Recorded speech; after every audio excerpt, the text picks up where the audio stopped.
All right, so we are live. Thank you all for watching this first episode, this first live episode of Swift Community called Future of iOS App Development.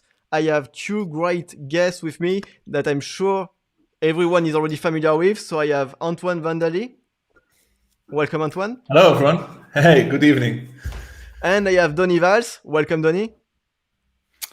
Hello, good evening, everybody. So first question before we begin, I'm curious, like for you, is it the first time that you are doing a live? Antoine, is it your first time?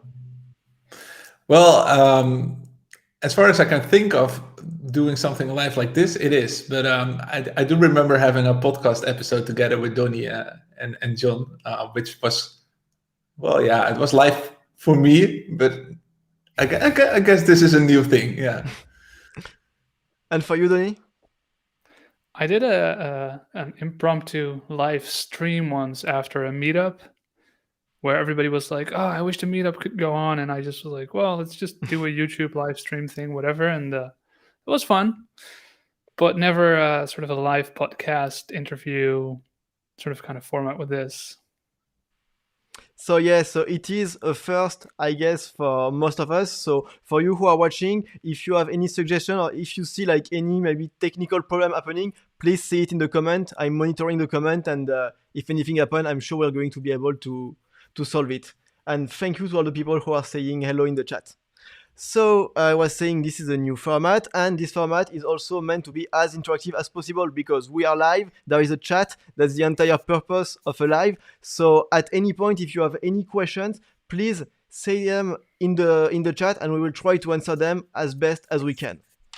And now let's go for the intro for the episode. So I have an overlay to activate. Yes, the overlay is there. So the goal for this live is to acknowledge the fact that 2021, this year, is going to be an existing year for Swift because we have both new features that are expected to come this year, things like Async Await, but also existing features like SwiftUI or Combine that have been released a couple years ago, but that are now coming, we could say, to maturity. And in terms of OS requirements, we can start to use in production app, in most production app. So very exciting year. And the goal for this live was to discuss some of this topic. And basically what we would want to do is to give you, the viewers, some pointers on the topic that in our mind are worthwhile learning this year. So that's the entire goal for this episode. And let's start with the first topic, which is a very trending topic in Swift right now, and it's Async Await. So Async Await, it's this new addition to Swift that has been in the work for quite some time right now, but we can start using it because in the development version of the Swift toolchain, we can install this beta version, we could say, of Swift, and we can start using them. So basically, I wanted to ask maybe a first question to you, Antoine and Donny. Do you think that Async Await is going to change everything in the way that we write apps? Go ahead, Donny. I'll give you the first shot.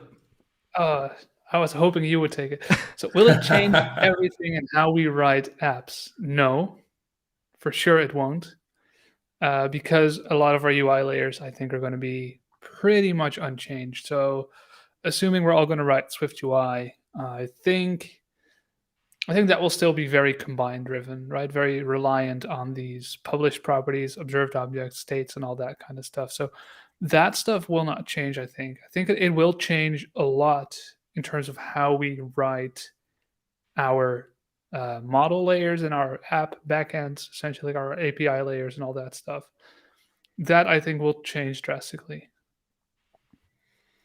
Yeah, I think it's really impactful on existing code bases and the mindset of writing asynchronous code. I mean, I think both me and Donny are kind of like the backend mobile developer kind of people. You know, we really like to develop frameworks in our day-to-day job, and it's pretty often that we run into those big closures and closures and closures. I remember, Vincent, you had a good name for this kind of code in your video about async. Yeah, the callback hell or pyramid of doom, depending like on what you like most. Exactly. Yeah. But I mean, if I answer this question for myself, I'm really looking forward to that moment where I can maybe pick one of my files in the existing project and rewrite it to Async Await and really explore like what it does with your code base. And eventually, I really hope that it simplifies reading asynchronous code and reason about it in a simpler way. And if that's the case, I would even argue to my team to take some time and rewrite our foundational layers with Async Await. Yeah, because basically when we think about it, I mean, Combine has been there for 2 years, but before that, the block-based completion handler APIs, they've been there for something like 15 years. So it's a lot of time and a lot of like legacy code, and using completion handlers as the go-to solution for anything asynchronous. Yeah, and it's I think the proposal arrived with Chris Ladner in early days of Swift already, right? So it's quite a momentum to see it becoming real now and coming alive in the latest tool chains of Swift. And yeah, it's going to be a big moment, I think, if Async Await is finally arriving. Yeah, I mean, when we think about it, like we've gotten rid of massive view controller, we've mostly gotten rid of shared instances, at least like in most app architecture. And this time we are also getting rid of all the completion handlers. So it really feels like maybe kind of the end of an era and the beginning of a new era of way of writing apps. For sure, yeah. So one thing that I am personally super excited about, like to me, it's like the getting rid of all the callbacks is nice.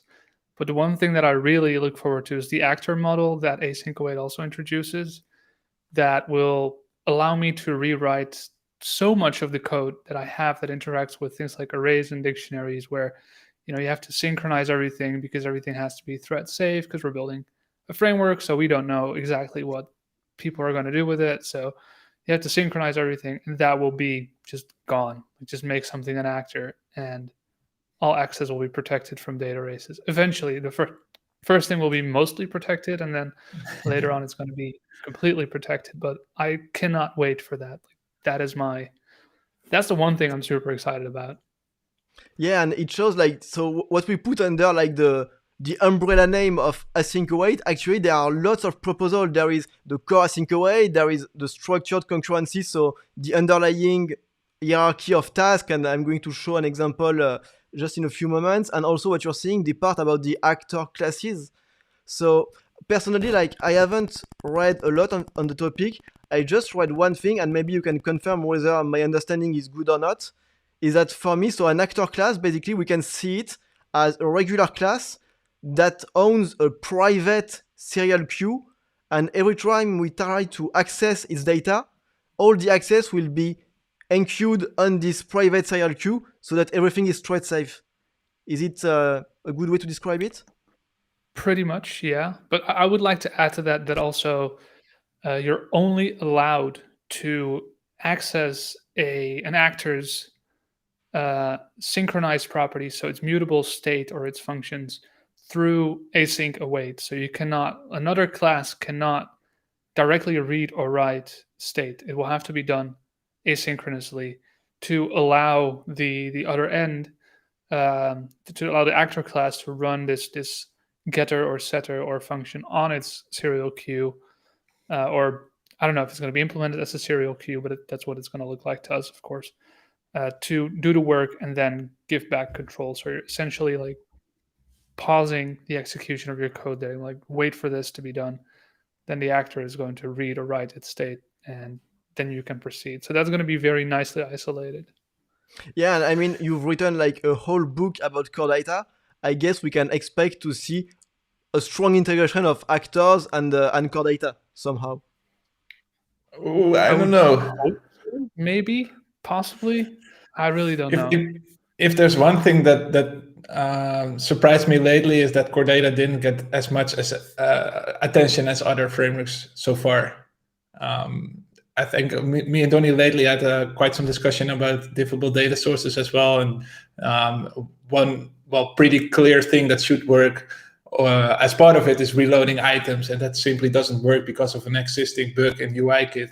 But the fact that such an obvious thing isn't working as expected, I really wonder whether core data will directly get the love of async await, unless it's like an automated process where all the things that already exist get adoption automatically. But So I think they are Yeah. going to have a sort of a translation between Objective-C and Swift, where Objective-C code will be async awaitified. And also, I think a lot of core Exactly. data's work already is synchronized internally, which means that we have very synchronous APIs. Only if we want stuff to be asynchronous is it asynchronous. So it might not even need a ton of async await on top of it, which is probably why it also won't get it. Yeah, but it's an interesting topic, right? I think a few months ago there was a really big hype in the community about synchronizing code. Which lock should you use, NS lock or unfair lock, or maybe dispatch queue?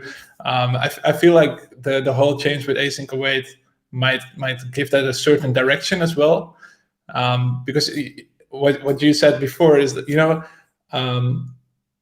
I think that this is another thing to leave behind. So the massive field controller and the callbacks, but synchronizing access to code, getting rid of that, and as well as the weak self and the unknown self. I think that's the last big hurdle to tackle. Yeah, and exactly. And when you use Async Await, so normally you shouldn't be using, from what I understand, things like dispatch group or synchronization explicitly, but rather it's like in the most simple cases, the compiler is going to be able to infer the task hierarchy and generate all of this for you. And when you do have to deal with it, you are going to have like higher level API, well encapsulated, where we don't have to deal with like all the low level objects. Yeah, and that's what I said as well when the whole discussion arrived. Like, unless you really need to optimize your whole locking strategy, you better go with dispatch queue, just for the fact that Apple can really optimize that API. And I think the same will count for this part, where you should just really rely on the actors and async await as much as possible. Definitely. So we have a few questions in the chat. So I'm going to display them on the screen. So first question, is Async Await going to be in Swift 5.4? So I think it's not going to be. It's more like Swift 6, if I've understood correctly. Yeah, Swift 5.4 is already released, right? So yeah, or even that like will be hard either way. I don't know if there is if it's officially or if it's just a beta, but I think the roadmap for Swift 5.4 it's already like locked, and there is no Async Await in it. Yeah, there's not going to be like a minor update of the Xcode betas, including async await. I would be really surprised. Yeah, given like all the scope, all things that need to be updated, like foundation APIs, maybe SwiftUI or Combine, or yeah, definitely like a major release. Another question is, so when Apple will release when will Apple release Async Await update for Swift? You guys know it. If I use Async Await too much in TypeScript, I use it and I love it. Yeah, once you started to use it, it's hard like to go back. I guess like the best case would be next WWDC, given the scale of the update and all the things that it implies in terms of framework. If we don't have it at WWDC, I have a hard time imagining that it would be released on a smaller scale, on a small incremental update of Xcode. Yeah, I don't think Apple has directly linked async to await to any Swift versions yet either. No. I think at this point it's still like we'll release it when it's done, and I think it's likely because of the scope of this change that it will be Swift 6 whenever that will come out. It would make sense, yeah. So yeah, although if you remember the whole story with Marzipan and that it would come, and eventually at WWDC they only showed like a demo of it and announced that it will be released soon enough. I mean, it's a really, really big change. The fact that we can already beta test it, that's great, obviously, and that will give them feedback. But I wouldn't be surprised if at a certain point they just didn't find the time to really make it solid, and they only release it maybe in the next minor update of Swift 6. I don't know. Yeah, because something that we like shouldn't forget is that what we can start to use in the beta of Swift, it's only the tip of the iceberg, because it's just what is in the core of Swift. But then they need to update the Swift standard library, they need to update the foundation APIs, probably a lot of things that we are not even aware of. Maybe some unannounced frameworks also need to be updated. So So yeah, I guess it must be a big challenge to release this. So we'll see at next dub. I guess that's the best answer that we can make for the moment. Yeah, and I mean, dub will give us a new Xcode and a major version of Xcode, which will go through a few cycles as well, where the GM will probably arrive only at the end of August, maybe the beginning of September. So if you take that into account, then it might be more realistic to see Async Await coming there during the WWDC. So yeah, so like future will tell, I guess. There is also another great question is, if I can display it on the screen, will it be like AwaitKit? So if I remember right, there is an open source framework called AwaitKit that allows to have some kind of equivalent of Async Await, but everything like is built in Swift language, like there is nothing done in the compiler. From what I know about it, AwaitKit, the idea is that it has an await function that takes some async code, turns it into a blocking code, and you call it into async blocks. So it's not going to be the same thing from what I remember of AwaitKit. Like the big picture, of course, is there, but it's not going to be the same way to use it.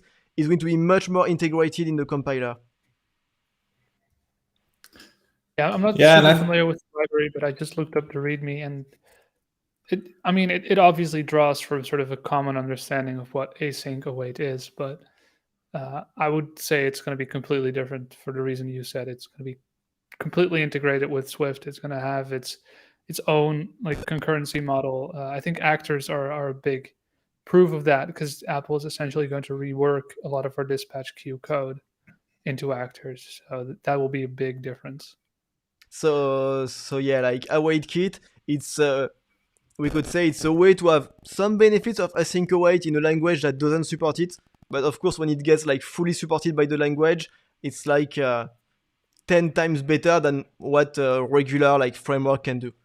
But yeah, but if you look at the example code they put in the library of AwaitKit, the first 3 lines, it's pretty much the same, right? Other than that, we're not using a closure based or a method, but like a keyword instead. So if you really compare like how you write the code of AwaitKit with async await, then it would be kind of comparable.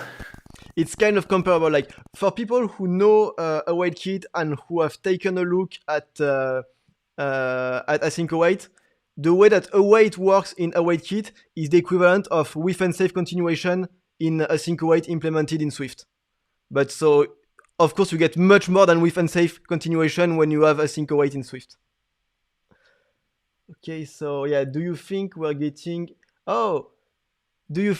Swift data this WWDC? I knew this question would come. I hope they do not, Donny. I still think it is somewhat unlikely, for the main reason that I have seen tweets from some people that have tweeted that a little birdie told them that Apple has other things to focus on. That's not to say that I don't hope for Swift data someday, because it would be amazing to have a very Swifty storage API.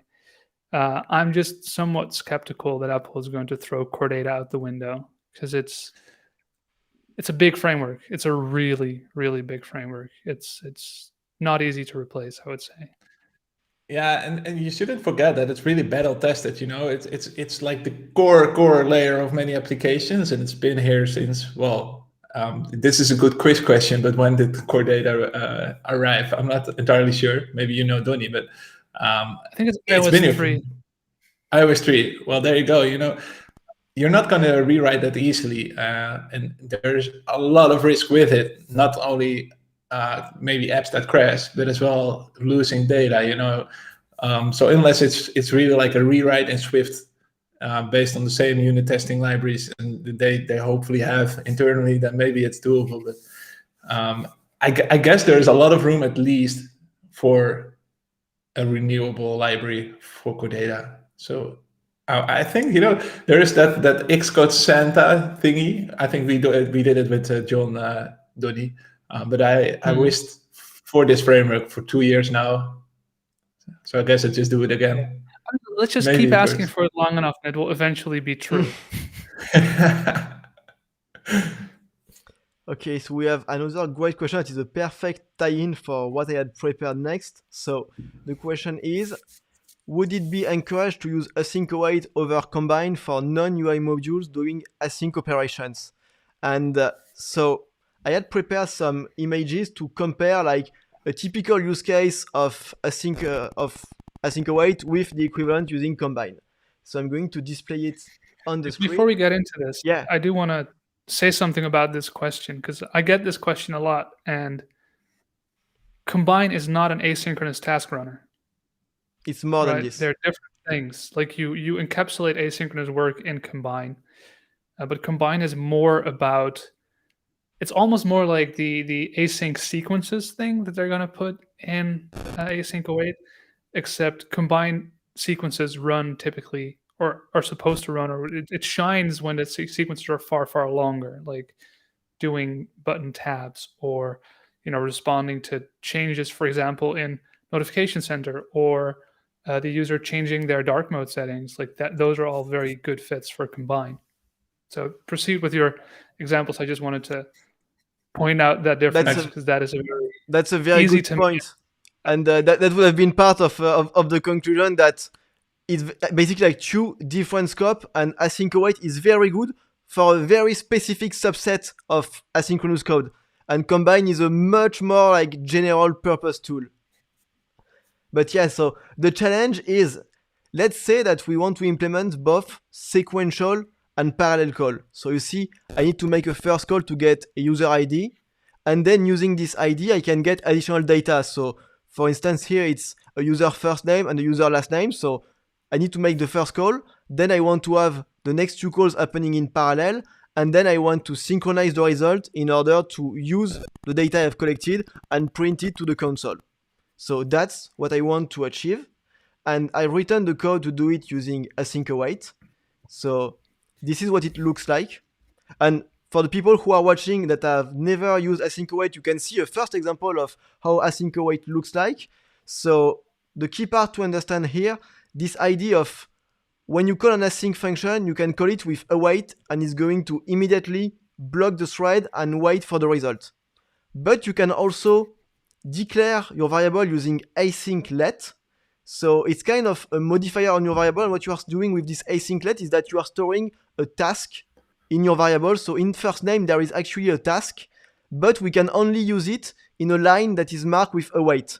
And what's super nice with this code is that when we have written this code, the compiler is going to generate the entire task hierarchy, the synchronization, all of that stuff. This is all we need to do to have this logic of sequential and parallel call, sequential and parallel calls happening. So honestly, to me, for now, it's the picture that gives like the best, like why I think Async Await people are going to want to use them, and once you started to use them, it's very hard to go back. And I have a question for you about this code, Vincent. So this async let, I have not looked at that one before, but does the function body of get user first name, does it run as soon as you create that async let, or does it run in the await line basically? It runs in the await, and that's the great part of it, is that you can see when I call get user ID, actually on this line 57, I'm doing two things. I'm creating the task, and I'm running it immediately using await. So basically, we could say when you call an async function, you create a task, and when you use await, you run the task. And what's super nice is that using async let, we can separate the two parts. We can first create the task, and then using await, we can run them, we can synchronize them.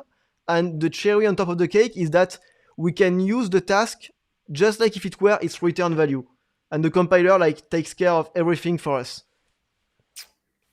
So that's pretty neat. For me, like that's the killer use case of Async Await.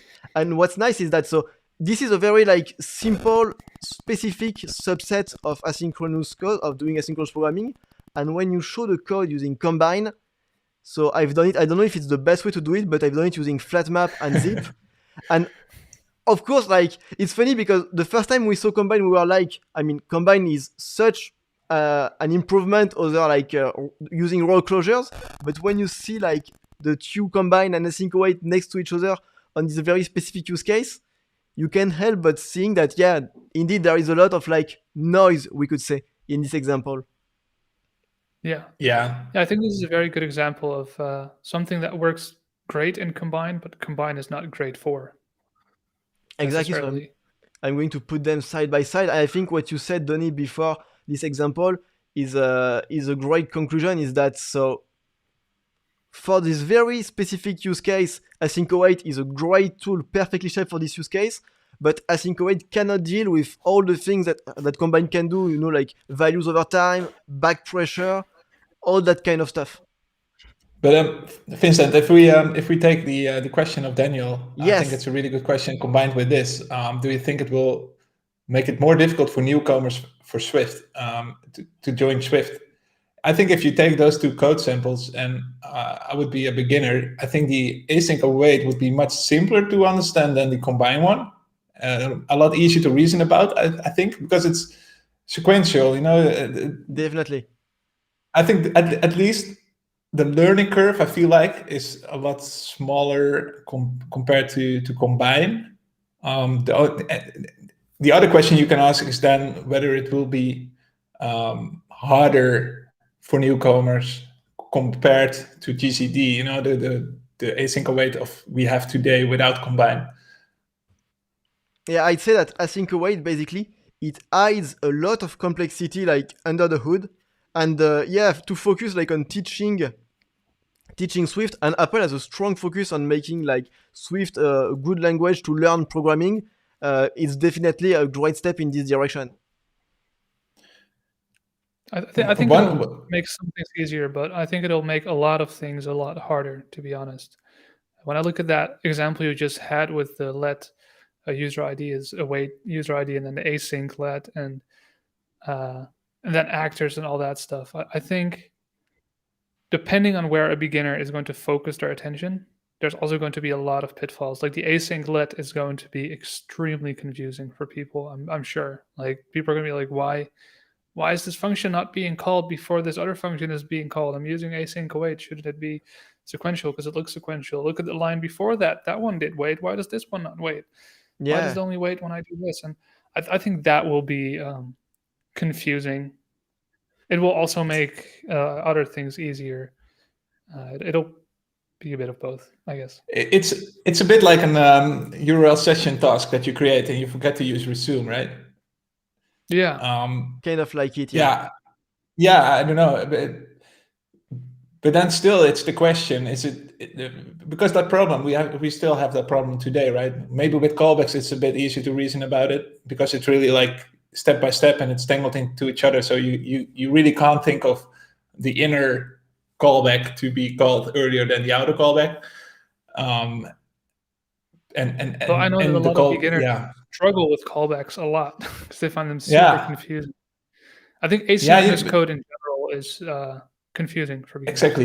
Exactly. I think we shouldn't forget about that async writing code is always hard to reason about as well. You know, like it's not to say which one is the first to return, and I think that's difficult from your example, Vincent, here too. You know, is first name going to be calculated earlier than last name? We might not oversee what kind of complex bugs we could get out of this just because of timing issues. It's true. There might be a whole new challenge arriving. Yeah, and it's true also that we see it like with the eyes of people who already know about threads, about semaphores, about all this kind of stuff that a beginner is not going to know about. And I mean, before someone tells you about it, you wouldn't believe that all of this exists. So yeah, I think it's going to be very interesting to see like just the questions that are going to be asked on Stack Overflow and other Slacks, you know. Yeah, and Donny, maybe an interesting question I have for you is one thing they often ask with Combine is the debugging of it. You know, like it's pretty hard to reason about the whole flow of getting into the publishers and stuff. And maybe Vincent, you can give us some context there because I didn't play around with Async Await yet, unfortunately.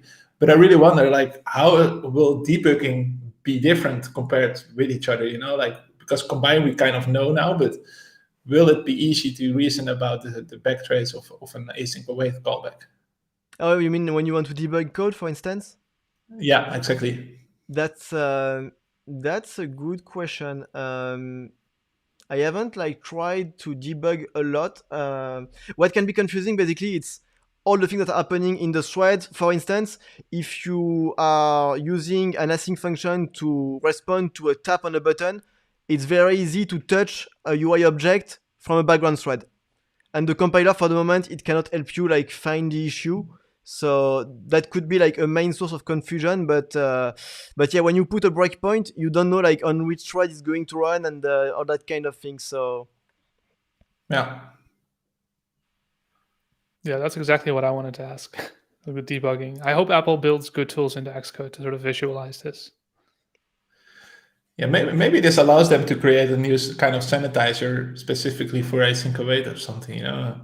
it could be, yeah. Or it could even be that maybe like linters, since the async is in the signature of the function, maybe linters can do something also. Like I'm super curious to see also how the community is going to provide tools, because like for Combine, it's Marin Todorov that did a great tool to debug sequences over time, for instance. So Yeah, and I think if you create two async lets like you showed in the example, but you forget to use await, I think Xcode will be smart enough to tell you like, hey, Swift you is have an going to tell unused you like, await.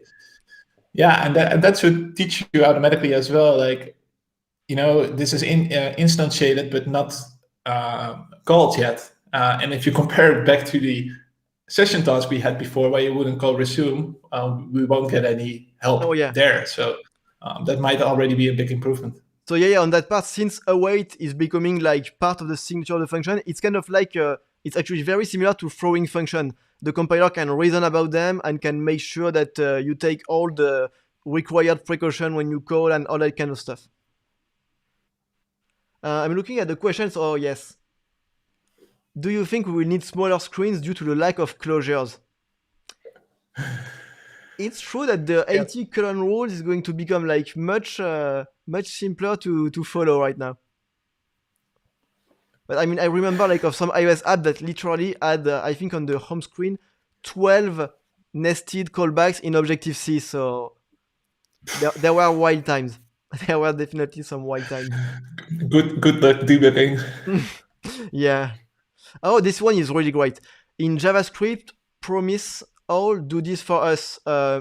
So one thing that is super interesting in JavaScript is in JavaScript they have chosen, I don't know if it's JavaScript or TypeScript, but they have bridged promises and async await together. So really like a function that return a promise, you can use await on it. So it's all bridged together. And I'm super curious, and that was like one of the things on my outline for the episode. What Apple is going to do in terms of bridging. Like, for instance, are futures in Combine going to be bridged with async await, for instance? That could be possible. We can implement it by hand if we want, but is Apple going to explicitly create this bridge? I'm super curious about it. And something Yeah, it's else. an interesting. But I think if they wouldn't, it's definitely a candidate to come to a proposal, right? Exactly. And also, like, very curious on how Async Await is going to integrate with SwiftUI. Because, like, it's very integrated with Combine. So, of course, in SwiftUI, you need, like, values being called over time. But maybe they have some cool idea to integrate it in a way that that would really make sense. And I'm super curious personally about this. Yeah, maybe image loading in a nicer way or something. Yeah, maybe you can tangle async methods to an initializer of views. Yes, or for things like maybe doing like if you want to load an image and you know that there's going to be only one value and there will like never be more values. Maybe It also. should actually be pretty simple to make that work, right? If you think about it, if it's an initializer that automatically does an await and you can apply an async method into it, and maybe with as an auto closure.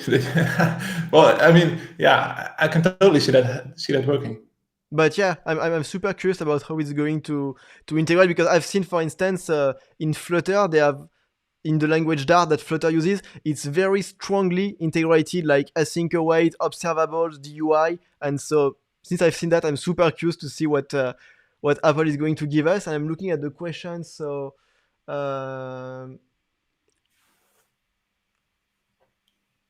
See if there are some questions before we go on the next part.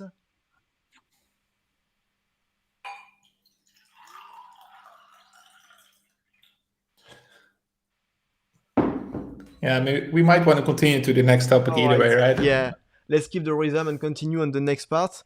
So the next part was talking about SwiftUI, because SwiftUI, I mean, it's definitely a topic that is even hotter than Async Await, and it has been very hot for 2 years. So it's been released WWDC 2019, if I'm correct. And so the reason for me to speak about it this year is because SwiftUI is iOS 13 minimum. And so up until now, people could start and use it like maybe in side project or in smaller scale apps. But for big apps, of course, it wasn't reasonable to say we only support iOS 13 and above. But this year with iOS 15 releasing, I think this constraint is going to just be removed. I think for most apps, it's going to be very reasonable to say iOS 13 is a minimum requirement. So basically, I'm very curious about what you think about this. I remember that Swift it really went mainstream with Swift 3, if I remember correctly. Do you think like we are going to see like this is going to be the year of Swift UI? Well, it's super relevant for me this time. At WeTransfer, we're currently making a decision whether or not we will fully move on with SwiftUI. And an interesting thing to remember is, of course, it's iOS 13 and up, but iOS 13 was the very first version of SwiftUI. So it really was, it was both buggy and it really contained a lot of features, missed a lot of features as well. So what we for now decided, I think 13.4 was kind of like a kind of stable version for SwiftUI with the basic elements that were available at that time. And for us, we really look at like how many users they have base are 34 and up. And if you think about the timeline for a feature you're currently working on, it might be ready to release, say, May or June, if it's a big feature. And then you're already close to date for iOS 15, and your adoption rate of iOS 14 will be bigger as well. And you know, obviously, I think if you can, the best way forward would be to use SwiftUI because you're more future-proof. You know, the code is more likely to be future-proof. And yeah, I mean, we all hope to be developing in SwiftUI in a few years. So if that code is already written in SwiftUI, that's a big win for the future self of your app. So yeah, we kind of decided to mostly write the new stuff in SwiftUI already for that reason, especially because we're a company where we drop like the -2 version. So right now that would mean we support iOS 13 and 14, and in September that would mean we support iOS 14 and iOS 15. So if you would ask us the question, is SwiftUI production ready and would you use it in 2021, then I would definitely say yes. And I think it's a really great answer to say that when you are starting a new feature this year, you need to wonder like, does it make sense, and when will the feature be released, and does it make sense given the release date? Yeah, I think that's something that people can definitely like take away from. Yeah, I think it's a good point. It's very important that you mentioned that you also have to go back because like iOS 15 is going to have a bunch of new SwiftUI features, and maybe that will make SwiftUI to a point where you could say this version of SwiftUI is perfect for like 90% of the apps out there or 95% of the apps out there. But if you have to support iOS 13, you have to look at the SwiftUI version that comes with that. Like it doesn't really help you much that iOS 15 SwiftUI is perfect because you have to support iOS 13. So you're going to also have to work with that imperfect version. So for any project that starts that only has to support the latest iOS version, I would say it's go for it. Like go all in. Don't even think about it. If you have to go back a few versions, definitely be conscious of the bugs and limitations there because it's, for example, there were some bugs around, I believe, navigation, like that didn't work properly all the time. There's also not an easy way to like work around that within SwiftUI. So you would have to drop down to UIKit for iOS 14 or iOS 13, and then things could get messy quickly. So I think it's good that you mentioned that. I think that is very important to keep in mind when Yeah, you consider adopting SwiftUI. that's also a great insight. Like, beware of all the, we could say, the legacy version of iOS that you will have to support, and maybe it could be like much more work than anticipated. Yeah, I think it's also a case per case thing. If your app is pretty simple, maybe in representing only text. Text is a bad example, I think, because the text view support wasn't that good in SwiftUI. But I mean, the stories you hear lately is often that it's like an 80-20% story where the first 80% goes really well, and then the last 20%, really the details of an application take a lot of time, just because SwiftUI doesn't fully support the thing you want to do. But if it's a simple app without too many complicated animations or views or custom views, staying close to the native UI, then it should definitely be possible, I think. Yeah, and it could And even also be keep in like mind that some. UI is built on top of UIKit. So if you want to have something that's not in SwiftUI, then you can use your own UIKit views or wrap existing UIKit views using a very good little framework Antoine released on his GitHub that I think he uses every day to get some of his UIKit code into his SwiftUI apps. Yeah, totally. It's the UI view representable protocol, and it basically allows to wrap any UIKit view into a SwiftUI view. It's super neat. Yeah. Yeah, and I think also like from what you're saying, the fact that you don't have also to use SwiftUI everywhere in your app. You can choose to use it only in specific parts where SwiftUI is going to be like very efficient. I'm always thinking of things like a setting screen, for instance. SwiftUI is very good with forms. If you have a setting screen in a new app, it's for me it could be a very good way to try out SwiftUI because a setting screen is kind of boring. It's very like it's not often that you find a setting screen with a lot of animations or that kind of stuff. So it's a very like safe way for me to test out SwiftUI. Yeah, the only thing is I don't remember, but SwiftUI forms are iOS 14 and up, right? Or did I recall that? No, I think iOS incorrectly? 13 had form. Okay. Interesting. But yeah, the setting screen is definitely one of those examples many people used. It's a nice little tryout view, not too many risks. It's only a setting screen. It's often simple representation of switches, data. Yeah, definitely a nice tryout page. And then you can start to get like some feedback from the production and get like build the confidence for yourself and maybe also your management that things are working fine. Yeah, and maybe another example that can inspire people. What we did lately with the Collect app at WeTransfer is we created a new introduction page. We can link to a blog post about this whole process. We wrote our experience down. But what we did is we kept the old introduction for users on iOS 12, and we introduced a new introduction from iOS 13 and up, and that really allowed us to start building a new feature for most of our users without throwing away functionality for old users. So yeah, and actually what you're saying is there is a question that was basically you answered the question. It's what is the first SwiftUI feature you would introduce to a UIKit app, where to start using SwiftUI. So remaking an existing feature and one that it makes sense to remake over time, like an introduction screen, for instance, perfect use case. Also, I guess we haven't said it, but it's maybe the one you see the most when people ask, where should I start with SwiftUI? It's making a widget. Because widgets are iOS 14, widget kit is in SwiftUI, so perfect combination of a feature that only makes sense for people with a device with an OS that supports SwiftUI.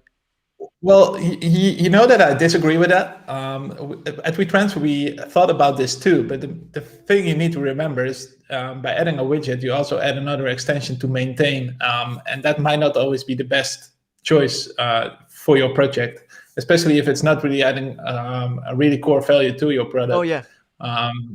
For our case example, we could show like a picture of one of your boards. But yeah, it isn't super valuable, but it would still be something to maintain, and that could take extra time that you need for something else.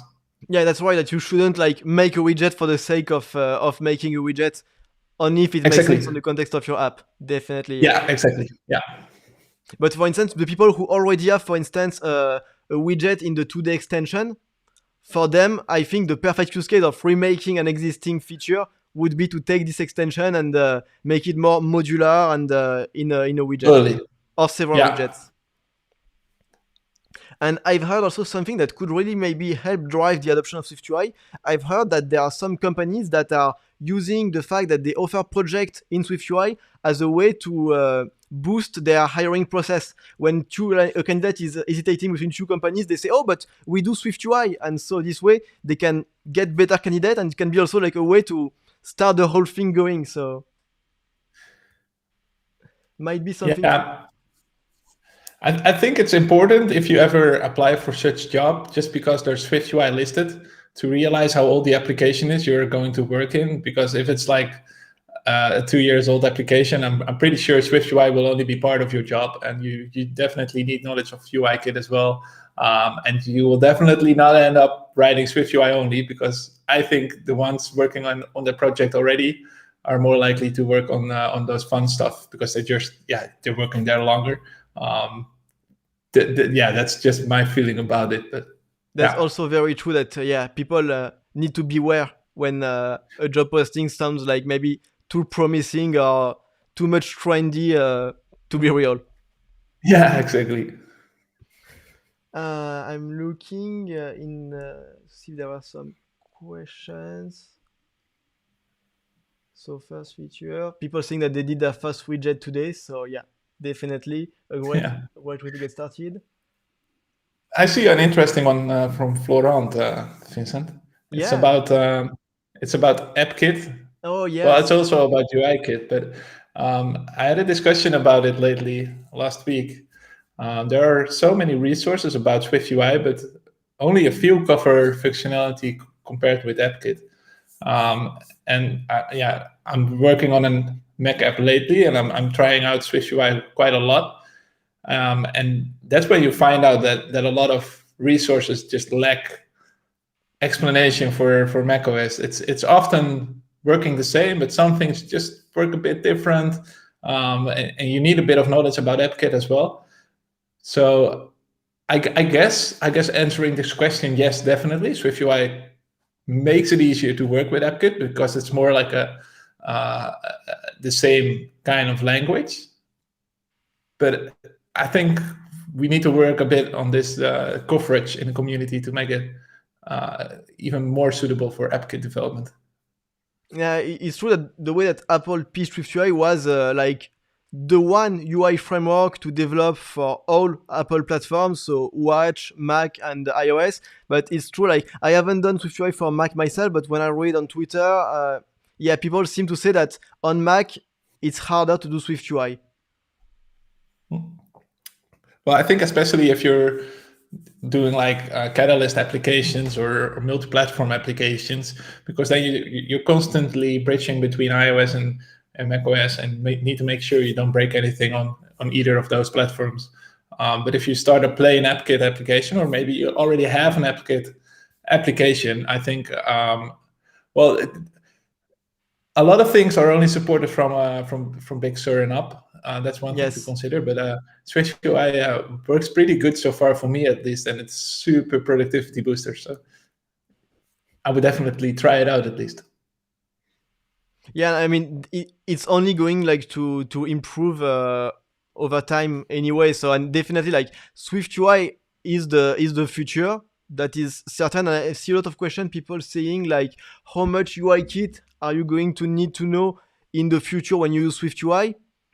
Personally, I say it's kind of like Objective-C and Swift. You know, exactly. You can do Swift without knowing anything about Objective-C. But when you start to get into like maybe a more senior position, or if you work on very technical stuff, you're going to need to know about what's under the hood, and just to find your bearings and debug and optimize and that kind of stuff.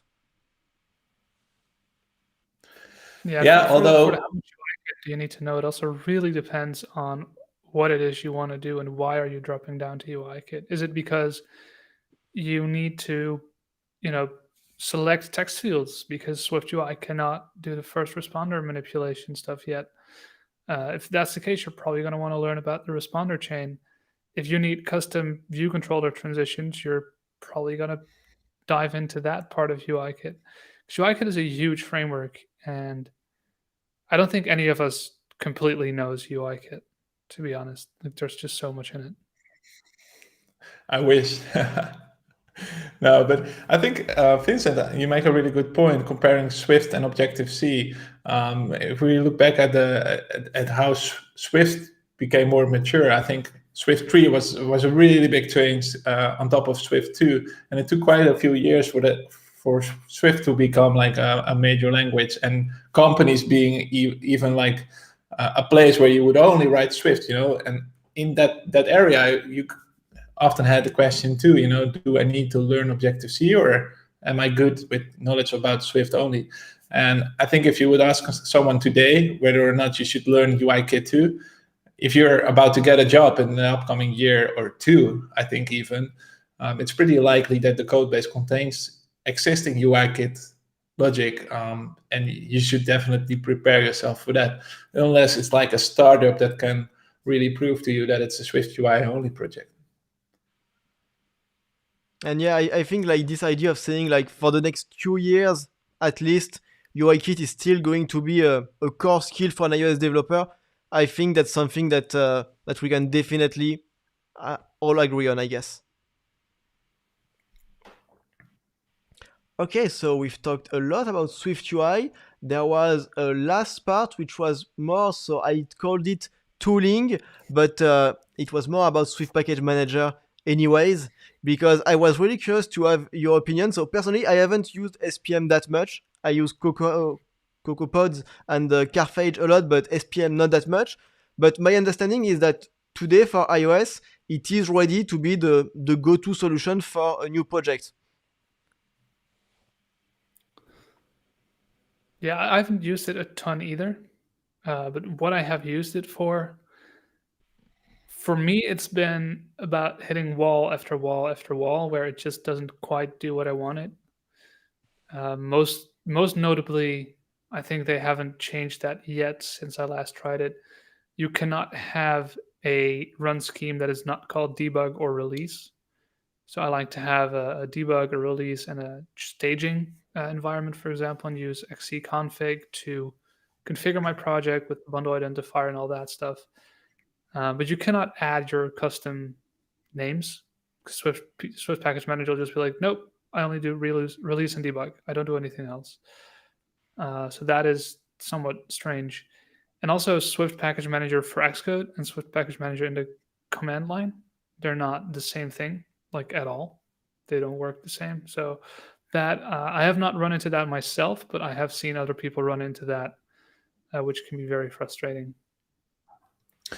Yeah, it's definitely still early days, but I think it's interesting to let you know that 2 months ago I migrated our WeTransfer project completely to Swift Package Manager because of the fact that they finally supported resources, and so far we're actually quite happy with it. I didn't use CocoaPods or anything. We used Git submodules, and we never moved over to anything like CocoaPods just because we knew SPM was coming and we didn't want to do the migration twice.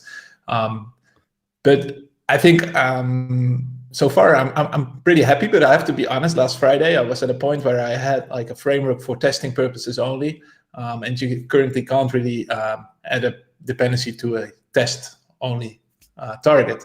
So I was running into issues with duplicate symbols because of static linking and a framework referencing Alamofire twice. And the thing is, because it's really restricted yet, it's still early days. It's not as advanced as CocoaPods, where you could do those things with release configurations and stuff like Donny mentioned. If you're running into a really custom issue, which isn't figured out by anybody else, then yeah, you're kind of done. You can't really go anywhere anymore unless you start writing like post build scripts and all those kind of things where you move things around, or you use dynamic frameworks instead of static frameworks, which works around kind of the issues. Although I have to say, I'm reading often onto the Swift forums about topics regarding SwiftPM, just due to the fact that I'm running into those issues myself.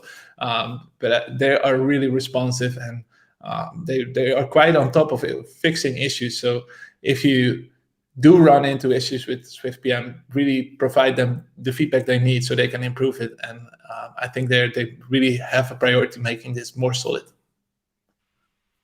Yeah, I think that's very good feedback to say that most things are working, but there are still some parts that can cause trouble. I remember I have a colleague who had the same issue with static linking because we had, I think it was swinject, so dependency injection linked in several frameworks. But since swinject relied on a static variable, it was actually duplicated for each static linking, and so the app was not behaving the way that it should behave with SPM. So when you write Yeah, right, I you can think. expect, yeah.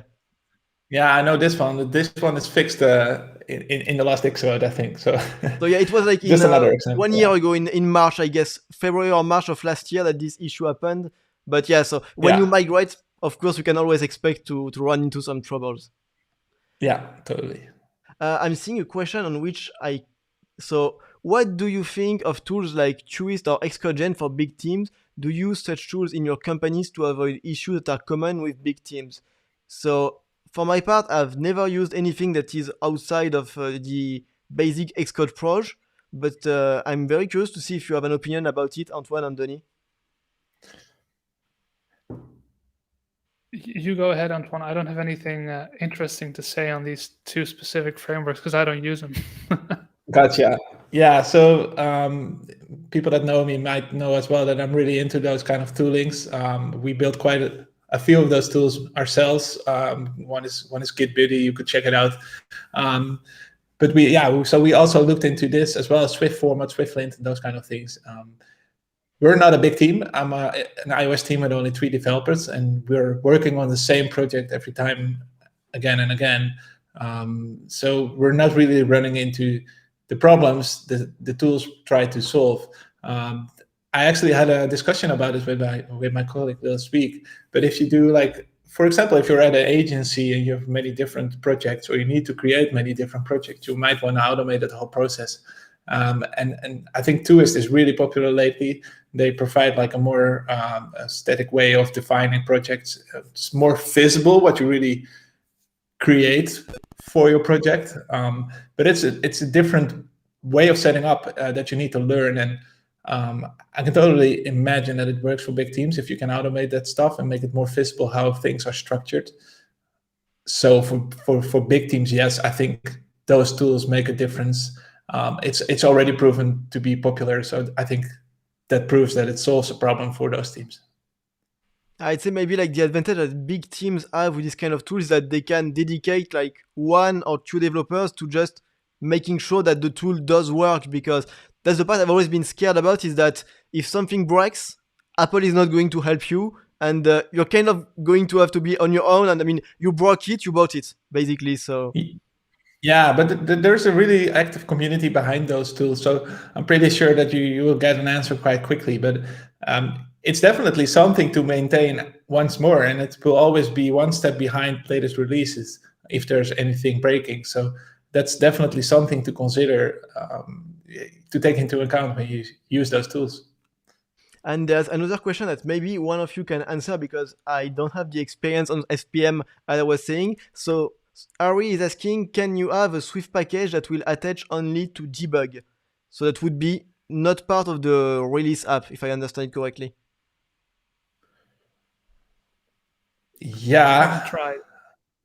well, you could definitely work around this. You know, the the pragma marks, if debug, if release, only imported at that point, and you probably need like a phase script to remove the framework in your build phases. But there's no such thing, as far as I know, where in Xcode, you know, there is a difference here where you have certain tools for package dependencies in a package definition, where you can switch between those states. There's a tool, for example, which is called Rocket.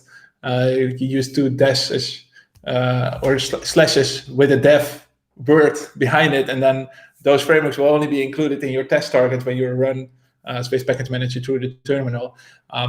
But you know, the tooling built into Xcode is really limited, and it doesn't allow you to do something like this, as far as I know. And it's true that outside of SPM, the way that I've done it is to have like a script running in the building phase that just removes the framework from the binary product. So yeah, I'm afraid on that part, SPM doesn't have like the magic answer. Unfortunately, we still need to do it by hand with good old-fashioned shell script. Yeah, and maybe you can also do things like the reveal app does, like a library injection upon debugging. I just try to reason about a scenario where you want to do this. It's true what you're saying. It Yeah, must, like, instead of yeah, it must removing be. it, we could like add it only for debug. Yeah, exactly. You can use a breakpoint to inject libraries into your build. It's not really documented. I think SimCTL comes with a dilib insert libraries key. That should be, because I think the reason you want to do this is for debugging purposes. But yeah, I think how we do it, we just always insert those our debugging tools into our main app. It's often really limited and it doesn't add too much to your code base, but that's in our case. So yeah. And I think it shows once again that breakpoints in Xcode, they have like so much like hidden feature. Like for people who've never done it, just put a breakpoint in your code, double click on it, and you will see a lot of options happening. And you'll see that there is a lot of way to customize and use breakpoints, like beside the basic tool case or use case of just stopping the execution. They can do much more than this. And so we were planning to have like 1 hour of stream, and we are already past 1 hour. So I think we can go to the part which is kind of like not the conclusion, but learning Swift in 2021. I was wondering, like, for people who want to get started learning Swift, what would you recommend, like, that the way to go? Like, personally, I would recommend like things like Paul Hudson website, Hacking with Swift, your blogs, Antoine, your blog, Donny. But I don't know if you have like some advice for people who want to get started. So my main advice is ignore Async Await for now. Yes, It's still definitely. in the future. Oh yes. It is going to change how you write code. It is going to change what you learned about Swift, but don't worry about it. Just learn what we have now. Don't focus on what's not finished yet. Like, only the people working on it fully understand it. I don't think any of us three would be confident writing an app with Async Await definitely tomorrow. So that would be my main thing. Also, go to Paul Hudson's website, learn the 100 Days of SwiftUI. It's really good. It really helps you with it a lot. And join communities. Go on Twitter, go on Slack, find people to talk to, ask a ton of questions. And yeah, just go for it. I'm a bit distracted. I see somebody mentioning Eigen Huis in Time while the whole conversation is in English. It's a typical Dutch television program not many know of. So I wonder who that person is. But either way, the one thing I often link to are the Apple tutorials. I find them really visual. I think that's super great if you start developing applications. Visual feedback, being able to verify your input with the output of Apple. I think that makes it much more easier to understand what you're doing and to give yourself a kickstart. And yeah, just make sure to build an app, build a Node app, build whatever is already existing, but have a target, have something where you need to find out certain problems. Learn yourself finding solutions to problems, and then I think you come a really long way. Yeah, I think what you're saying, like not learning like in a vacuum, but applying like maybe a simple app that, I don't know, like display the weather, just that. I mean, it's already a great way to apply and just to use your skills. So Nigel is saying, as we said, hacking with Swift, 100 days of Swift and SwiftUI, so from Paul Hudson. And also, I completely forgot about it, but Thiago is very right. There is the Stanford course, so CS 193P, that has been updated with SwiftUI. It's a great way to learn. I mean, I remember like I used this course to learn Swift to learn iOS 10 years ago. So with a very old version, but yeah, it's a Stanford course online. It's free. They have a dedicated website. I think there are also like resources that you can get, and definitely like you do this and Paul Hudson, and I guess you have like two point of view from two like people who know their stuff, and you're basically good to go, I guess. For sure. All right.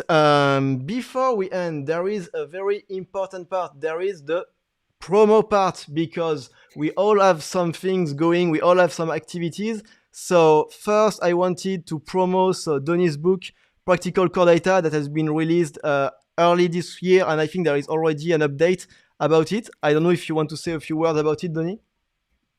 Yeah, so Practical Core Data, it's my Core Data book. I published it indeed beginning of this year. I released a 1.1 version beginning of February, added a bunch of clarifications, fixed a whole bunch of typos. Really just sort of the getting the first feedback in, making sure that the book is much better. I will keep on updating it over time. So even if new stuff comes out at WWDC, the book will get free updates. I will add to that specifically for Prathamesh. If Swift Data comes out, it will most likely be a new book if I decide to publish one, because it would be a completely new framework. But yeah, so get that book. You can go to practicalcoredata.com to buy it. And yeah, it's got great feedback so far. That's all I can say about it. I love working on it. I hope it's good, and people seem to think it's good. So yeah, so the link of course is in the description, and I can say like from my point of view of someone who worked on core data in like 2015, 2016, we recorded an episode on core data, Donny and I, a few weeks ago, and I was like amazed to see how well integrated it is with SwiftUI and how good it is. Of like it has come a long way in terms of complexity. It's very nice to use nowadays, and it's been like I've been like very like positively surprised with core data, the state of core data in 2021. So I definitely recommend checking out Donny's book. And also, Antoine, you have a blog. So once again, the link is also in the description. So if you want same things, to say a few words about your blog.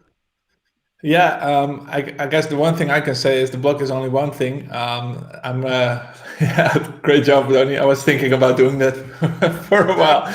All right, very good. But I've been focusing lately a lot on my weekly newsletter, Swiftly Weekly, going out on every Tuesday. I'm reading a lot of articles lately, which is really interesting. It's a great way for myself as well to stay up to date with the community.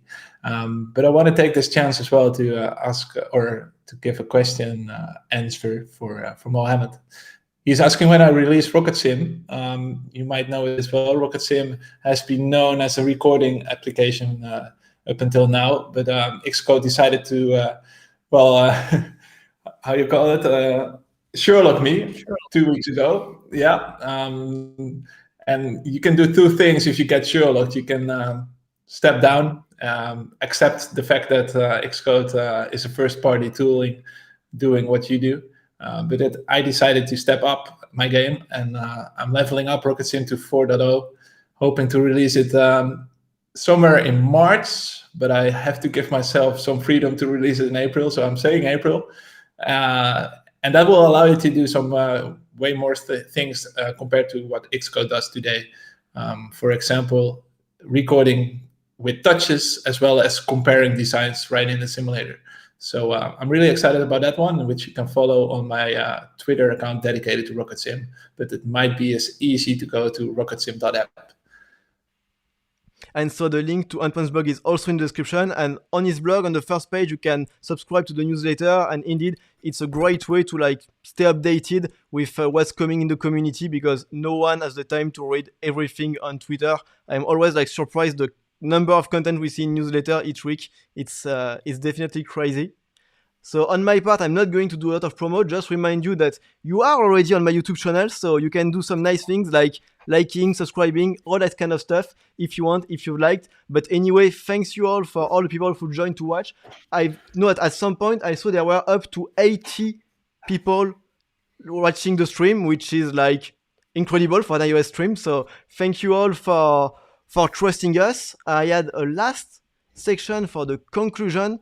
So I don't know if you have a conclusion to say, Antoine and Donny, before I do mine. I do. I wanted to tie this promotion that I had for Practical Core Data. Let's see if you can do the juggle magic again, Vincent, for Core Data. Oh yes. So Core Data, going to move it. Which would be Core Data is here. Yeah. Antoine's blog goes here. Oh yes. So let me put Antoine's blog. It's there. His newsletter. Then you can get a 10% discount on Practical Core Data. I'm going to clap them together like this. That's a good point. Look, if you subscribe to his newsletter. If you subscribe, you get a few links of discounts, including Donny's book. Yeah. So that's a great entrance point. Totally. So that's a great reason to subscribe. Well done job on the live editing, Vincent. I really Thank you. The software is also great. For people, if people are wondering, we are using Ecamm Live on, which is kind of OBS on Mac, and I'm amazed by the quality of this software. If I may say one thing, because I find you really shy with your own self-promotion. I think it's worth saying that Vincent has some really great videos on YouTube. I watched his Async Await video today, and he already told me there's going to be an update. So I think another teaser to really follow what he does. There will be a new video on Async Await, and there will be more lives, maybe live workshops. I think there are going to be some announcement in the coming days. But thank you for saying the nice thing about the video. Thanks a lot. I just wanted to say, for me, in conclusion, that I think it's an exciting year for Swift.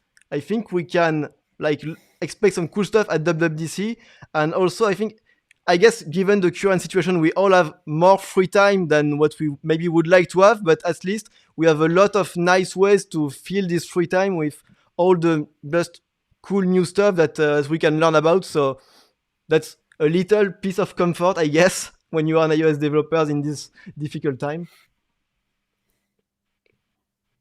Definitely. There's a great year ahead. So so we'll see what's coming. Thank you all for watching. Thank you again, Antoine and Donny, for joining. So it was the first Swift Community Live. I'm super happy about it. I'm also super tired. I don't know about you, but I think I'm not going to have a lot of trouble sleeping this evening. But thank you all for watching. And well, see you next time.